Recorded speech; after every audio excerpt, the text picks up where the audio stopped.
Quinata Andreas is by all appearances a typical Colorado teenager. I go to movies with my friends and I go to football games. Like, I'm American. She and her parents moved to Colorado before her second birthday. It's the only place she remembers living.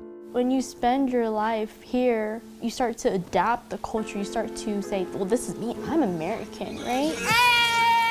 A dedicated student with dreams of becoming a doctor, Quinata graduated from Eagle Crest High School in 2018. I think education is it's what makes me me, and it's part of my identity. I was in my counselor's office every single day as a high school student because I couldn't tell anyone I was undocumented. So I was able to get a scholarship going into college at CU Denver. But just days before the start of class, everything changed. My dad and I were on the way to tour the campus together.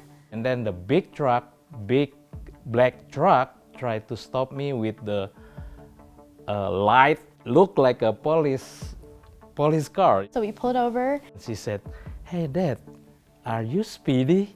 I said, "I don't think so." A couple of minutes later, the officer came, knocked on the window, "License and registration, please." And my dad gave it to him. And then I saw, this is not police, because they have a big sign, ICE. My dad was like hyperventilating. He's like, "Oh, that's not the cops." And I was like, "Wait, what's wrong? What's going on?" He's like, that's ICE, that's immigration. And I remember the moment he said that, like my heart sank. This is like a nightmare, you know. He told us that we were being arrested because we had a deportation order back in 2008. They arrested us on the side of the road, both handcuffs and leg cuffs, and then brought us to the back of their car. Feel guilty, a lot feel guilty, because my child, when coming to this country, she don't know anything. It's now no man's land, dividing the Christian from the Muslim communities. This is what news coverage from Indonesia looked like in the year 2000 when Miko Andreas and his wife, Avina Halim, decided to flee their home country. A year of conflict, 2,000 dead, countless injured. They say they feared they would be persecuted for their Christian faith. Since I was little, they told me that I was brought here because we wanted to seek asylum. I knew that something bad was happening in Indonesia, and it wasn't a safe environment for me to grow up in. The family came to the U.S. legally and applied for asylum. It took the government years to say no and issue a final deportation order in 2008. Miko's sister is a U.S. citizen, so she applied to sponsor him for a green card. That application was approved in 2011, but that only gave Miko a spot in line with millions of other immigrants waiting for years for their visas to be finalized. It's not like we don't want to be citizens. We do. We want to go through the legal process. We are willing to do that. Quinata and her father don't have criminal records. They had been in line for visas for almost 7 years when ICE booked them into the Aurora Detention Center. There were times when I'd rather get deported because of how much suffering I was going through in detention, how lonely I was. I remember calling my mom, I think like the first week of being detained, like, "Mom, let's just go home. Let's just go to Indonesia." Like, I'd rather go to Indonesia and be together than be separated like this. Quinata's mother did not dare visit the detention center in person for fear she too would be arrested. I tried to be strong, you know, when my daughter called me, I hoped not to cry. Avina knew she needed to stay out of detention to care for her younger son, Nathan. The 12-year-old was born in the U.S. and is a citizen, so he was able to visit his father in the detention center. We got to see each other through glass, and we were talking to each other through the phone, and I started crying. It was hard for me not to cry. He was like, "Stop crying, it's okay, I'm gonna be home soon." Against the window, we started trying to touch hands and stuff. It was sad. Father and daughter were separated in the detention center as well. Quinata remembers seeing her dad for the first time several weeks after being booked. He lost a lot of weight.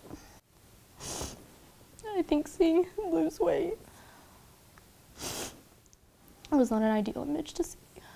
But I didn't want to spend that 1 hour with him being sad.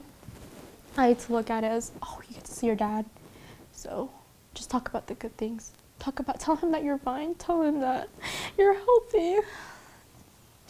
Tell him that you're doing okay. I wanted to tell him that, yeah, I'm his little girl, but he made me very strong. So I wanted to tell him that I was okay, just to relieve some stress from him, because I knew he was probably very stressed himself. Then student attorneys offered some hope. So let's start by talking about your Courtroom observations. The University of Denver's Immigration Law Clinic took on Miko and Kinata's case free of charge. We try to look for cases, the particularly complex cases, and certainly the Andreases sort of fit the bill there. It was going to cost them thousands of dollars to be able to hire a lawyer. Ultimately, the government agreed to reopen the family's case. After 71 days in detention, Miko and Kinata finally got word their family would be together again. I was saying hugs and goodbyes to all my friends, and they were all clapping and cheering for me. It was like I couldn't grasp onto it yet, but it was, wow, finally. And when I saw my dad out in the lobby, oh my gosh, that was, woof, that was good. That was a good moment. That was like a movie moment right there. This is 71 days, time 24 hours per day, you know, how much you spend. You spend your energy, your feeling, your mind, your soul in there, lost. You know, if you don't have a good enough faith, probably you're gonna be hopeless. Kinata was able to start college at CU Denver, one semester late. She says the experience in detention strengthened her resolve to go to medical school to help other people. If I didn't get detained, I wouldn't have learned certain things about where the priorities of this country are. And I think I knew what it felt like to be dehumanized, right? And I think that created a sense of more sympathy in me for other people. That's what we really, really need as a society. We're missing that.